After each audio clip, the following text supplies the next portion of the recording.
and I'm going to use my special magic pointer that someone gave me, but only, if you see this red line, this is the outline of the license, which is called this, PDL 331, that has actually been issued to 3 companies.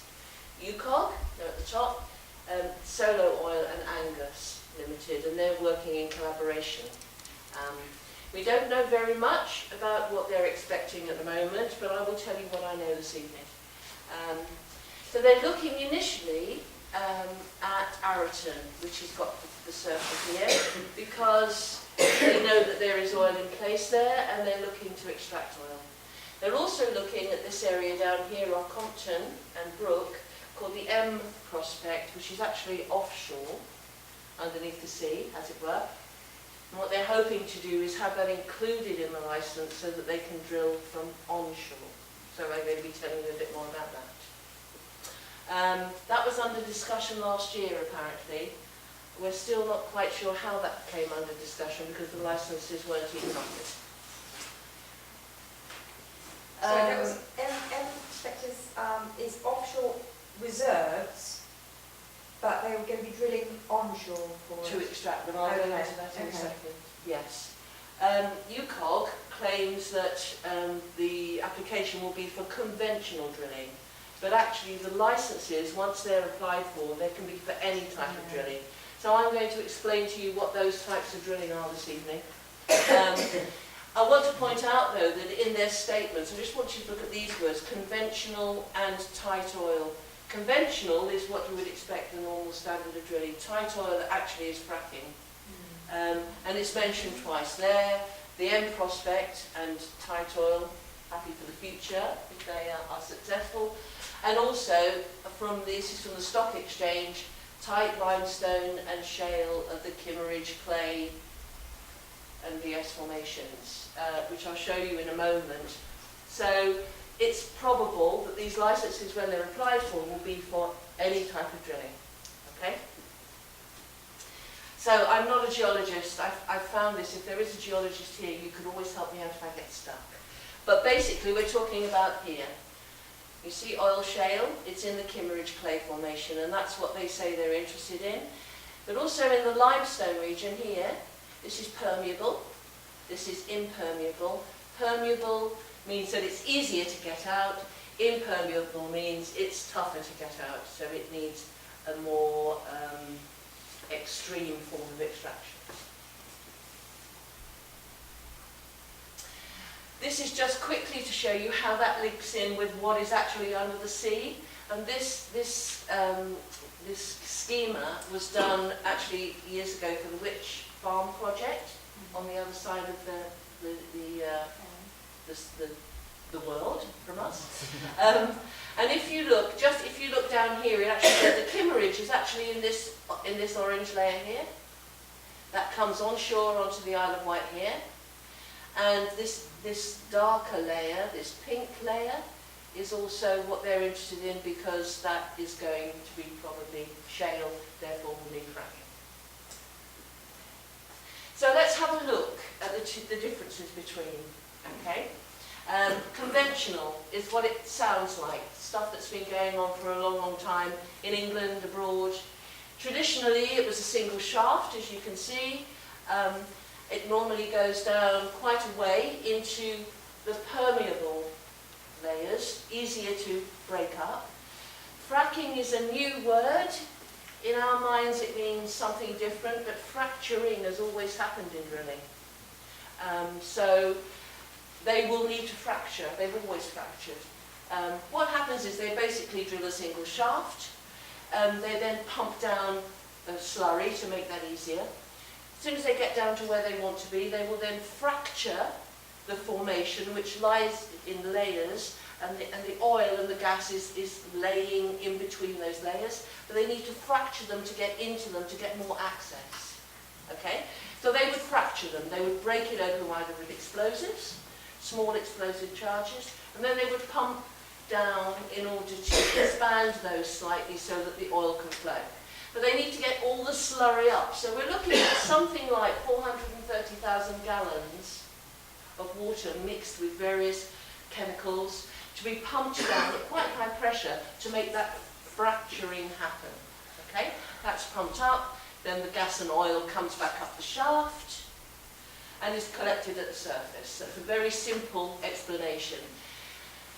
Recently though, that whole technology has changed because now they can actually drill down and along. If you imagine this is the layer, they can actually drill horizontally, do the same thing, still only using the same amount of water at high pressure, mixed with chemicals and various slurries.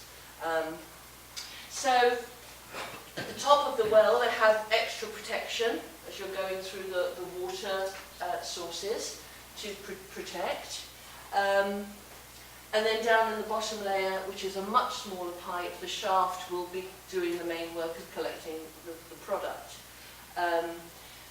The problem is that once it's pumped out again, the oil will come out, but also any gas, methane that is down there quite naturally will also come out. So that has to be siphoned off and either collected or vented into the atmosphere. If they economically they want to save it, they can. If they don't, they will just flare it or they will burn it. Okay, so escaping methane during the production and the preparation is an issue and always has been an issue in drilling. So let's have a look at fracking. Fracking is a completely different animal, and I think you can see why immediately. This is a different form of fracturing. It's hydraulic fracturing, and it's very, very high volume of water and very, very high pressure. And what happens is in this is that they would still drill a shaft, but they can drill out in very many directions into this layer. Imagine this is the layer of the oil. They're drilling out in order to get mega access, but this time they're in much more dense, impermeable rock. So what they need to do is they need to increase the pressure, increase the force. So again, they will drill down, and you can, in the States, I think the largest known shaft or well pad has 60 wells drilled in all sorts of directions. Okay, but it's a much more destructive, if you like, below ground formation, and some of them can be up to a mile long. And I think if they drilled off Compton, they probably would have to drill out at least a mile to get what they need. Okay. And it's very new, 2001. This is, everybody says, oh, we've been fracking for years, but that's the previous kind of fracturing that I'm talking about, not this high pressure fracturing. Okay. So, this is quite complex. You don't need to read this. This is here for me so that I don't forget anything. But basically, if you have a look at this illustration here, and what happens is there's our shaft. At the bottom here, once they've got the shaft down here, they will fracture this section with explosive charges. Then what they will do is they will pump at up to 10,000 psi. They will pump down approximately 4 to 5 million gallons of water mixed with 0.5 to 2% of a toxic mix of chemicals that are there to lubricate and stop the friction. Because they've got to pump a long way, and water, even though you think that's going to flow quite quickly, it produces friction, so they have to pump it at very, very high pressure. In that mixture as well is some very fine sand silica, and the job of that is to hold these little fractures open. So you can see here, they will pump down at immense pressure. You have tiny, tiny fractures like this, but then once this fluid gets into it, the pressure forces it open so that it can release the oil that's in the layers further along. Okay?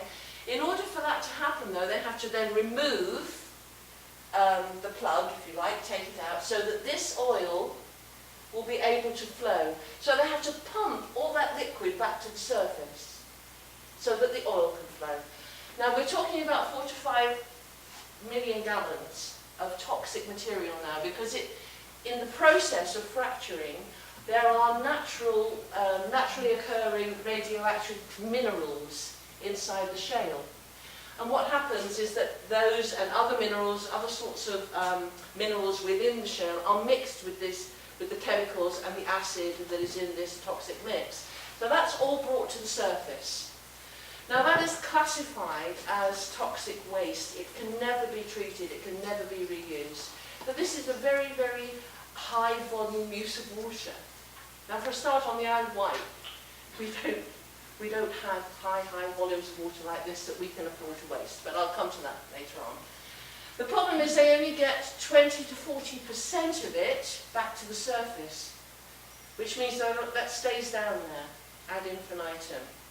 Now what they will do, once they've got as much oil as they can, they will block this, and then they'll do it again. They'll frack again. So another 4 to 5 million. They might reuse some of this flowback that they've used already, repump it, but they would very, very certainly have to put more down there. So this is why it's called high volume. There's a high volume of product that is used to pump down at high pressure. Now, the problem is that that has to be taken away. If this was to happen on the island, for example, there is nowhere on the island, there is no treatment plant that can take this toxic material. So that would have to be transported somewhere, in tankers, somewhere. So that's our first kind of tanker experience. And again, escaping methane happens at the same time, because even if they were exploring for gas, in this whole process, gas is leaking all the time until that well is finally capped. Okay, I think I've covered everything, so let's go on. So this is what a fracking site looks like. This is in Lancashire. You may have heard what's going on in Lancashire at the moment. There's a judicial review going on. I won't go into that right now. But this is just an exploration site. This isn't full production. The thing about the fracking sites is they are much, much larger than a conventional site. They need more space because they will drill one well here, and you can see the rig. If they decide that this is going to produce, what they will do is they would clear all this, and they would make the space even bigger, because they need to then bring on tanks and everything to store. It gets bigger and bigger, and then when that is done, they'll drill another well, maybe over here somewhere. So this spreads a bit like, you know, when you've got one of those nasty spots, and then it starts to spread. It will spread across until they are happy that they've got enough. So, Stephen Sanderson from UCOG. Now, when he was interviewed on the radio, you may have heard that he says they're looking first of all at Araton, because it's explored already. They can just go straight in, they know there's oil there.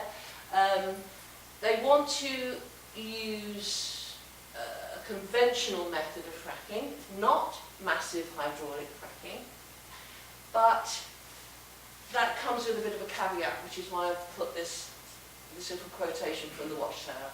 There are always difficult situations that can be solved with just a little dishonesty. So let's have a look at what that actually means. This is acid injection. It's limestone stimulation. Sometimes it's called carbonate stimulation. And what this does, instead of using the massive amounts of water that I've explained in fracking, what they do exactly the same procedure. They make little holes in the well, about this bit, actually along in the horizontal well now, going along here, and then they pump at high volume. I don't know what that volume is yet, because I'm only just discovering this process, but very high volume, I think probably similar to fracking with water. Hydrochloric acid. And they use hydrochloric acid because hydrochloric acid will dissolve limestone. And so by dissolving limestone in these fractures, it actually makes those channels where the oil is sitting much wider and allows the oil to flow. Now I'm still not sure, because again I'm only exploring this new technique, whether this is actually mixed with water or whether this is going down as a 50% concentrate all by itself, because if it is, that's going to be an awful lot of acid. So I can't put my hand on my heart to say I actually know that yet. If anybody does, please tell me, because I'd love to know. So basically, I don't know what the impacts of that would be, which is why I've got this kind of question mark here. The fracturing of rock is still needed, so it's still exactly the same as any other form of drilling. I don't know what the reactions with the naturally occurring radioactive materials would be with that amount of hydrochloric. If they used hydrofluoric, which is here, which is a mixture of hydrochloric acid and ammonia fluoride, this is one of the most toxic materials.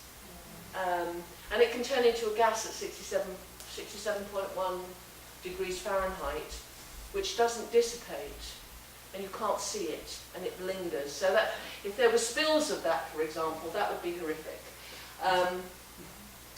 So the fracturing of the rock is still needed. There's still a reaction, I'm not sure, maybe with the minerals that are coming out, because they still have to flush all this out to get the oil out. Hydrochloric acid is used to etch steel and cement. Well, this whole shaft is made of steel and cement. So if you imagine that that's going down through the water aquifer, it does neutralise once it hits the limestone, but it's got to travel down inside the steel and cement casing. So it's going to leak, isn't it? You know, this is my interpretation. I'm not a scientist, okay? But also dissolving the rock fissures we have a very unstable geology, as we're all aware. I don't know what kind of impact it would have, and I don't know how long this continues, how long this melting away of the fissures continue, because they will only stop drilling when they've got enough oil and they really economically can't be bothered to take any more. Then they'll just cap it off. And these structures, whether it's fracking, whether it's conventional, or whether it's conventional with acid, they're going to sit under there forever. They're never going to be monitored. You can't monitor these underground. It's not like a bridge that you can check whether it's still safe, change bits. So these structures are going to remain under the ground, and they have done for generations, but these are new technologies, and we don't know what would happen with that. Okay, so. Right, so let's have a look at some of the other